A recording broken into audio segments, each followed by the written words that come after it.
going to refer to page 14 of your slide material. We'll now go into the postnatal section. Now, postnatally is considered essentially anything where the mother is still breastfeeding. So it can be up to 12 months, can be longer in some cases. But in terms of resistance training, what you need to know is that a mother can return to resistance training after 6 weeks if she's had a natural birth, and 10 to 12 weeks with a cesarean section. Again, this is without any complications. So as I said earlier, every pregnancy is different, every mother reacts differently, and every mother recovers differently. So the most important thing to bear in mind is that you get your doctor's clearance before they return to exercising postnatally. After about 2 weeks, it's okay that you recommend to start walking, start getting out of the house, start exercising again, but nothing more, I would say, than anything, a short walk with the baby in the pram, something like that.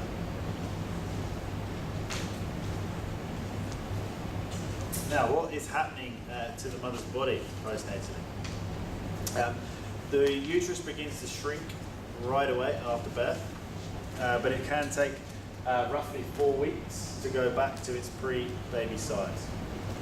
The tummy, again, obviously does take longer. Now, the weight loss for the mother depends on the weight gain. So if she's put on 20 kilos, for example, and 10 kilos of that is water weight, that will come out straight away after labour, but she's still got that 10 kilos to lose postnatally. Now, we're just going to go into some factors that influence your client's ability to resume exercise. So we're going to get you to jot these down once again. So number one, we'll get you to write down is how they birthed their baby. Once again, reiterating, if it was a natural birth, it's okay for them to return under normal circumstances within 6 weeks to a resistance program postnatally. Number two is any complications during birth or after birth. Once again, this is why it's so important to have the information of the healthcare professional, so you can find that out. We will have done another pre-exercise questionnaire postnatally, so that will lead you to any complications that may affect their exercise regimes. Number three, quite an important one, their emotional state. Now, obviously, there's a lot of hormones that are released during pregnancy and during labour. So the hormone levels are going to be, I suppose they're not natural for them, what they're used to anyway. Not only that, they're going to be tired, and they're also going to be getting used to the new regime. They're not going to be sleeping as much. So bear that in mind if you do book a session in with them. When they are tired, there is a chance of you having to reschedule. And number four, what we would recommend is that breastfeeding regime is always established properly before they come back to exercise. Because it's so important to the baby and the mother. What you need to do is make sure that that is established before they come back. And just a side note, make sure, guys, that they do have doctor's clearance before coming back to exercise. We will move on now to some contraindications of exercising postnatally. Now, as I mentioned a little bit briefly earlier, fatigue and exhaustion. Just from our experience, this is one of the highest times for cancellations and rescheduled sessions. So be aware of it. It does happen. They're not going to get much sleep once the baby arrives. The baby isn't into its normal sleeping pattern. And they're going to be tired because they're recovering as well. So fatigue and exhaustion are pretty high. If there's any vaginal bleeding still, there can be vaginal bleeding up to 6 weeks after birth, but sometimes it may have a longer. So if there is any, find out more details from your healthcare professionals.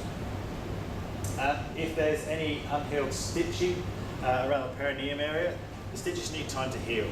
Okay, so make sure you've got that doctor's clearance, and the stitching in the perineum should be covered by that. Quite an important one here, inactivity for the last 8 weeks. Now, if you bear in mind that most females will stop training from roughly week 38.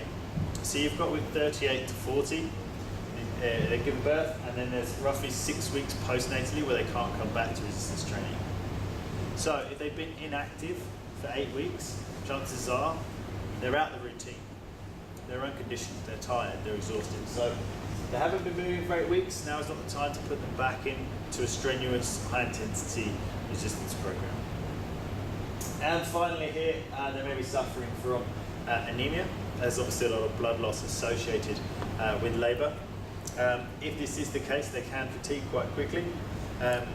Now, if they do suffer from anemia, more than likely they'll be on some kind of iron supplement, or they'll be eating more iron in their diet to supplement that. But just bear that in mind, guys, that they can be fatigued and exhausted due to the effects of it. So once again, guys, what is the implication for your exercise program? I would say you start your exercise slow. Take into account that their body needs time to adjust to the new stimulus or reintroducing that stimulus. And just bear in mind again, guys, that each individually reacts differently to the labour and to postnatal exercise. Mothers may still be suffering from some kind of urinary incontinence, depending on how strong their pelvic floor was and how strong it is afterwards. The pelvic floor is the region that comes under the most stress and strain during labour, and therefore it comes under the most pressure, so they could still be suffering from some kind of urinary incontinence. This is why we say that mothers should continue their pelvic floor exercises, which we will show you once again later on in the course, but making sure that they continue their pelvic floor muscle exercises straight away after labour. They're the only exercises they can do straight away, and they should do right the way through postnatal. Be aware that there could be possible upper, lower leg and hip pain. Once again, the body has been through a major stress and strain in labour. The chances are, there are higher chances, of some kind of pain or discomfort. So be aware of that when programming, and make sure you program around it. Another quite important one to note is that with breastfeeding, what we say is we recommend that mums don't breastfeed within 90 minutes of a resistance program. Now the reason we say that is when you undergo a resistance training program, lactic acid builds up in the system. Now the lactic acid, obviously, if it does come out in the breast milk, it doesn't affect the baby negatively, but obviously they can reject the breast milk due to the acidic taste of the lactic acid. We're just going to move on to quite an important section now about the pelvic floor. Now, the pelvic floor, as we mentioned earlier, it's a section of, it's the part of the mother's body that comes under the most stress and strain during labour. So, what we recommend is that you do pelvic floor strengthening pre-pregnancy, during pregnancy, straight after labour, and postnatally. It continues on. Okay. As we mentioned, they say 1 in 3 females suffer from some form of incontinence. We believe it's a little bit higher than that. It is integral to all of our programming, so every client that we have had will do pelvic floor strengthening. The 2 muscle groups that you need to know are the levator ani and the coccygeus. They're the 2 main muscle groups in the pelvic floor. How we try and describe the pelvic floor to our clients and to other trainers is you need to imagine it like a hammock. Okay. Now, if you've got a hammock and the hammock sags, let's imagine it as a weak pelvic floor, and what you're trying to do using pelvic floor strengthening exercises is bring that hammock back up. Okay. Now, what do the pelvic floor muscles do? Now, without going into too much detail with this one, they essentially support the bladder, uterus, and the bowel. Okay. They maintain urinary continence, and they are vital for the reproductive and sexual functions. So, you can have a little read through these. I won't go into them in too much detail. But what you do need to know is your considerations for your exercise programming. So if your client does suffer from a weak pelvic floor, you want to avoid any jolting or bouncing exercises. Simple things like star jumps or skipping can leave your mother running straight to the toilet. Okay. Reiterating that you need to incorporate pelvic floor strengthening into all of your exercise regimes. Okay, we'll teach you how to do that in a second. Avoid exercises that involve excessive straining, once again. Anything where you're bracing, for example, most clients will brace in a deadlift, or if it's a heavy squat, they will brace. If their pelvic floor is weak, they will suffer from some form of incontinence. Now, how do you prepare your pelvic floor muscles? Now, I mentioned pelvic floor exercises earlier. Pelvic floor exercises are also known as Kegel exercises. Now, Kegel exercises, they're hard to explain, but essentially Kegel exercises can be performed standing, kneeling, lying, essentially in any position, and can be done at any stage during the day. What we recommend that you do with pelvic floor exercises, or recommend your clients do, is that they perform pelvic floor exercises 4 to 5 times a day. Okay, so you recommend to your clients Kegels should be done 4 to 5 times a day. Now, how do you do Kegel exercises? The test for how strong your pelvic floor is, for example, if you're in the hospital, would be to stop yourself urinating mid-flight. Okay. So imagine if you can imagine for a second yourself, you're stopping yourself urinating mid-flow. That is essentially how you do a Kegel exercise. Now, I just want to reiterate for a second that you can do your Kegel exercises, as I said, standing, kneeling, sitting, or lying down at any stage.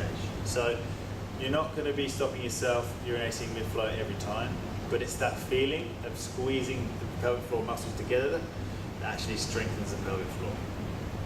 Now, what we want you to do as well, I mentioned you do your Kegel exercises 4 to 5 times a day. You want to get your clients to do a mixture of fast twitch and slow twitch Kegels. Now, fast twitch Kegel exercises, you're squeezing your anal and vaginal sphincters, so that feeling of stopping yourself urinating mid-flow. You want to be squeezing that and releasing it in 20 times in quick succession. Okay, now that is one set of a fast twitch Kegel. So we recommend 2 to 3 times a day of fast twitch, incorporated in with 2 to 3 times a day of slow twitch. Now, slow twitch Kegel exercises are when you squeeze your anal and vaginal sphincter, so stopping yourself urinating, that feeling.